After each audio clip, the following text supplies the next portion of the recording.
When I looked out my kitchen window that Tuesday morning and saw three construction workers lowering jackhammers onto what had been my neighbor's beautiful concrete driveway, I realized something I'd never believed before. Sometimes the loudest sound justice makes isn't a judge's gavel. It's concrete breaking apart one piece at a time. The strange part is that none of it had to happen.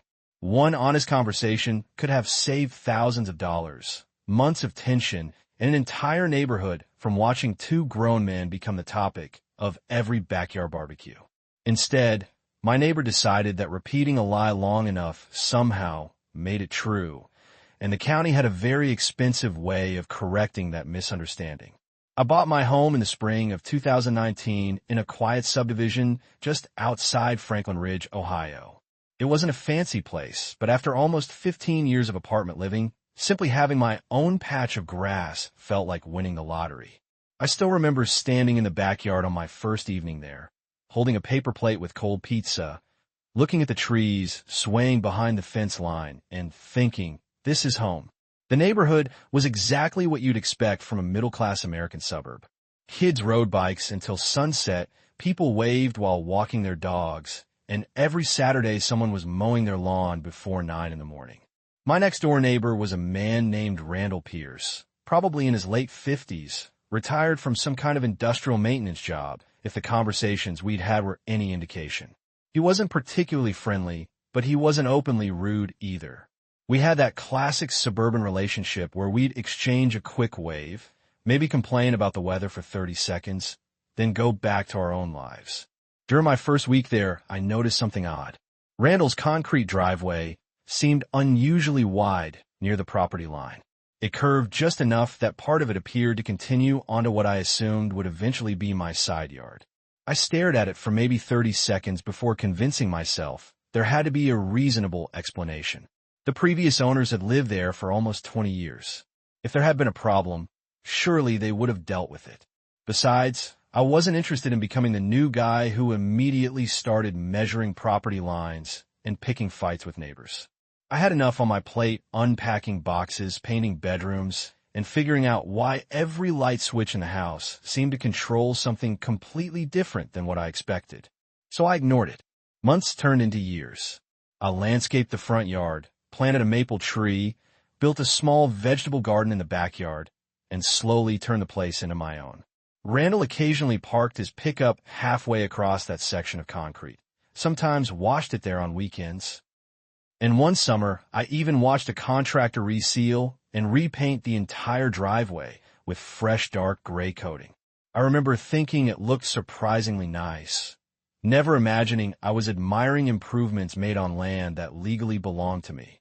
Everything changed because of a dog. My sister rescued a golden retriever named Cooper and kept joking that he needed a backyard where he could run whenever she traveled for work. Eventually I agreed, but first I needed a proper side fence.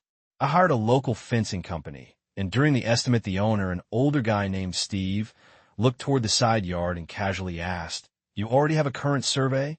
I laughed and told him I didn't think I needed one. He smiled the way experienced contractors do when they've seen homeowners learn expensive lessons the hard way. "Trust me," he said, "fences don't start arguments. They reveal ones that already exist." Those words stuck with me. A week later, I hired a licensed surveyor. Watching the crew work was actually fascinating.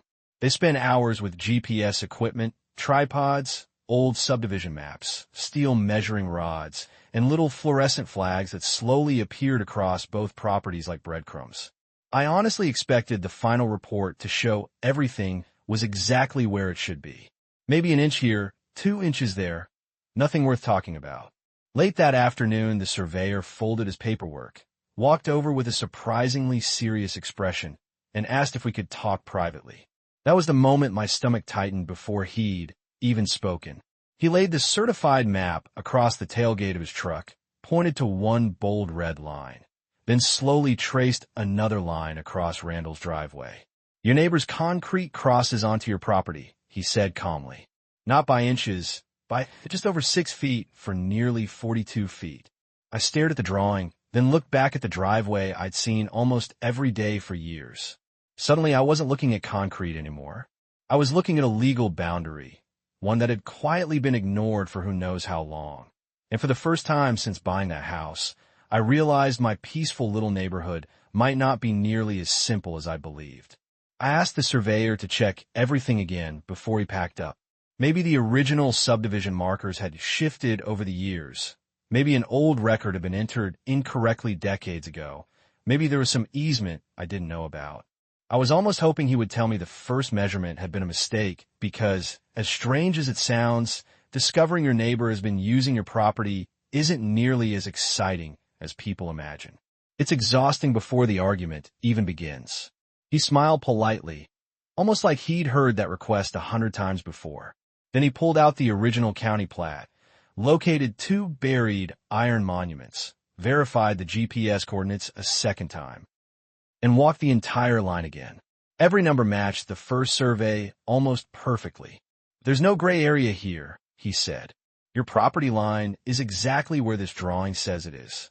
I thanked him, paid the invoice, and stood there for another 10 minutes staring at that driveway.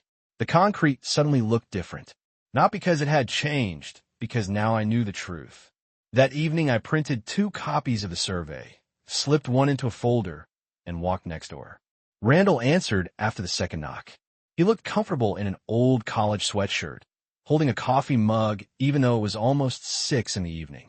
"Hey," I said with a smile. "Got a minute?" He shrugged. "Sure." I opened the survey on top of the folder and pointed to the highlighted property line. "I had the land surveyed because I'm putting up a fence. Turns out part of your driveway is actually on my lot. I figured you'd want to know so we can figure out the easiest solution together." He didn't answer right away. He looked down at the paper, then across the yard toward the driveway, then back at me. For a moment, I actually thought he was going to laugh and say something like, "Well, that's awkward." Instead, his face hardened. "That survey's wrong." His voice wasn't angry yet. It was dismissive, matter of fact, like he had already made his decision before hearing another word. I stayed calm. "It's a licensed survey. They verified it twice." He shook his head.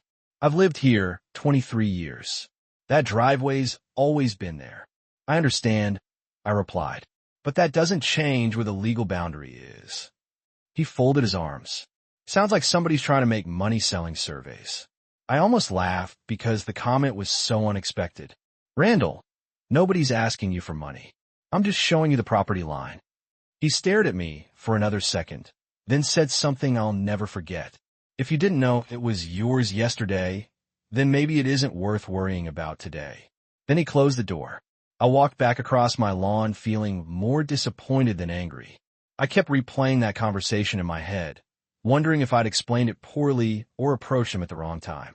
My father used to tell me that most neighbor disputes become lawsuits because both people stop listening after the first sentence. I still believe this one could be solved.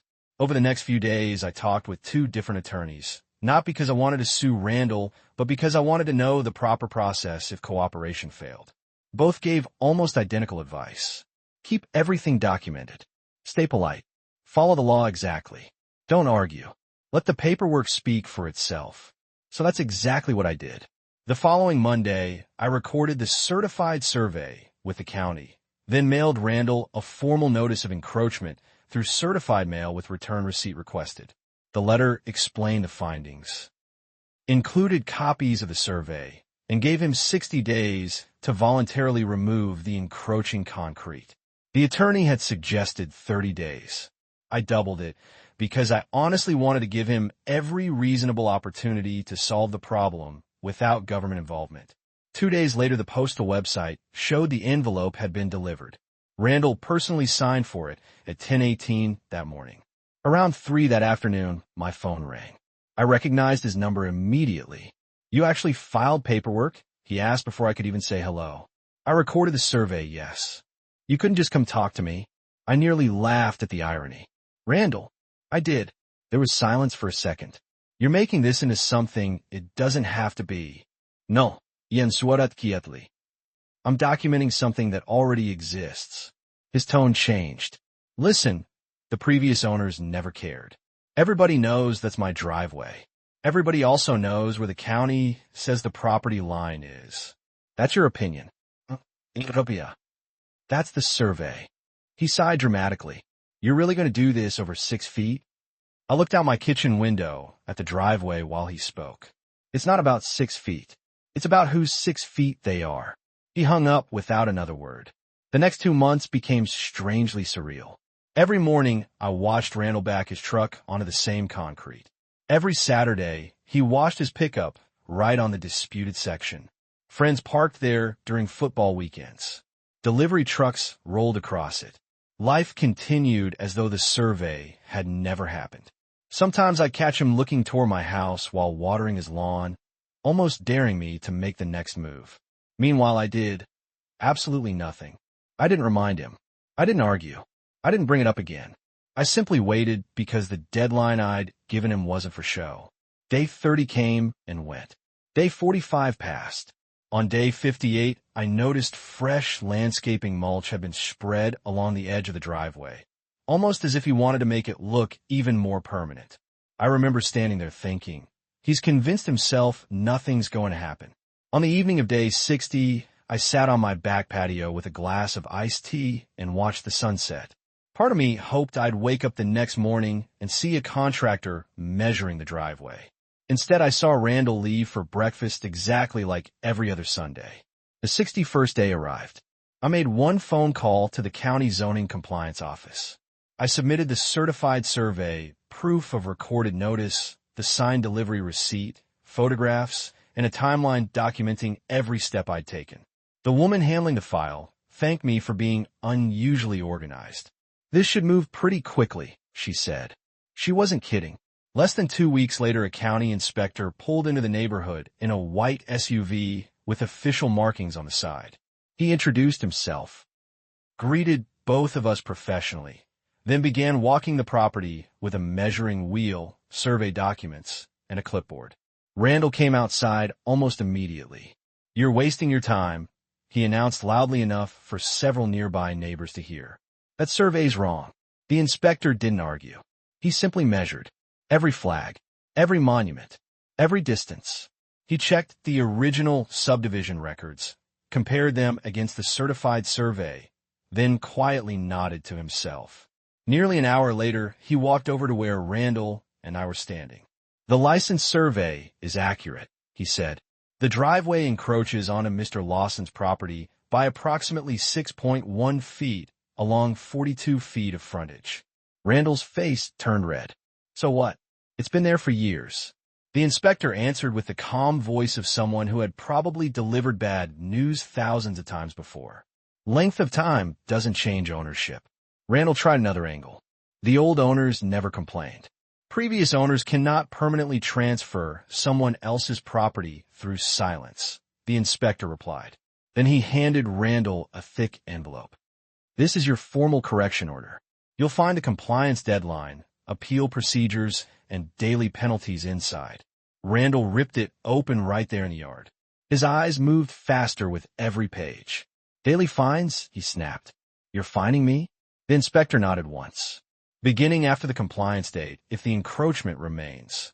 Randall looked toward me, waiting for some kind of reaction, maybe satisfaction, maybe an apology, maybe guilt. I gave him none of those. I simply said, "I asked you to fix it 60 days ago." He didn't answer. He couldn't. Because for the first time since this whole thing started, the argument wasn't between neighbors anymore. It was between one stubborn homeowner and the county government. And judging by the growing frustration on his face, I had a feeling the next chapter was going to be impossible for anyone in the neighborhood to ignore. About 3 weeks after the inspector left, I woke up to a deep metallic rumble that shook the coffee mug sitting on my kitchen counter. At first, I thought somebody was having a new patio poured somewhere nearby, but when I looked through the blinds, 3 work trucks were parked in front of Randall's house. A small excavator sat on a trailer, orange safety cones lined the curb, and 3 workers were unloading jackhammers like they had done this 1,000 times before. For a second, I honestly felt bad for him. Nobody enjoys watching thousands of dollars disappear before breakfast, even if they created the problem themselves. I stepped onto my back patio with my coffee and quietly watched from a distance. Randall was already outside, sitting in the same chair on his front porch where he usually drank his morning coffee. Except this morning there was no coffee, just crossed arms, a tight jaw, and the expression of someone who had finally realized reality, wasn't interested in negotiating. One of the crew members walked over, showed in the county paperwork, and after a brief conversation that I couldn't hear, the first jackhammer fired up. If you've never heard concrete being broken apart from 50 feet away, it's hard to describe. It isn't just loud, it's final. Every crack echoed through the neighborhood. Large pieces of driveway that had been there for decades split apart, exposing dirt that hadn't seen daylight in years. The excavator lifted broken slabs into a dump truck one bucket at a time, and by lunchtime the entire encroaching section was gone. A few neighbors slowed down while walking their dogs. One man across the street pretended to check his mailbox 3 different times just to watch what was happening. Nobody laughed. Nobody applauded. It was one of those uncomfortable moments where everyone silently understood the lesson without anyone needing to say it out loud. Around noon, Randall looked over at me for the first time all day. I gave him a small nod, not because I'd won, but because I genuinely wished things had gone differently. He stood up, walked halfway across his yard, and for a moment I thought he was finally going to yell. Instead, he stopped, looked at the torn-up driveway, then quietly said, "I should have listened the first time." I walked over to the property line. "Yeah," I answered. "Probably." We stood there for a few seconds in complete silence, watching another chunk of concrete disappear into the truck. There wasn't really anything else to say. The fight had never been about revenge, pride, or proving who was tougher. It had always been about respecting a line that already existed long before either of us bought our homes. 2 weeks later, a different contractor arrived and poured a brand new edge for Randall's driveway. This time it ended exactly where the certified survey said it should. Clean, straight, undeniable. The following spring, my fencing contractor came back. Steve, the same man who had insisted I get a survey in the first place, smiled as he stretched the string line between the survey markers. "Funny how these things always end up right where the paperwork says they do," he joked. Within 2 days, my new fence stood perfectly along the legal boundary. Every post was exactly where it belonged. Every panel lined up with the survey pins. Standing in my backyard that evening, I realized something had changed inside me. Before all this happened, I thought avoiding conflict was always the mature choice. Now I understood there's a difference between creating conflict and refusing to surrender your rights just because someone else is comfortable ignoring them. Being polite doesn't mean being passive. Being patient doesn't mean accepting something that's wrong forever. Randall and I never became friends after that, but over time we returned to something close to peaceful neighbors. We wave occasionally. Sometimes we even talk about the weather again. We simply never talk about the driveway. And honestly, we don't need to. Every time either of us looks down that property line, the answer is already sitting there in concrete. Looking back, the biggest surprise wasn't that the county enforced the law. It was how many people later admitted they'd dealt with similar situations but stayed quiet because they didn't want to seem difficult. Here's what I've learned. Property lines aren't opinions, they're legal boundaries, and ignoring them doesn't make them disappear. It only makes fixing the mistake more expensive later. So now I'm curious. If you discovered your neighbor had unknowingly built on your land, would you have handled it the same way I did, or would you have let it go to keep the peace? Tell me honestly down in the comments, because I've seen people argue both sides of this, and I'd really like to hear where you stand. If you enjoy true stories about property disputes, neighborhood drama, and moments where patience ends up speaking louder than anger ever could, make sure you subscribe, and I'll see you in the next story.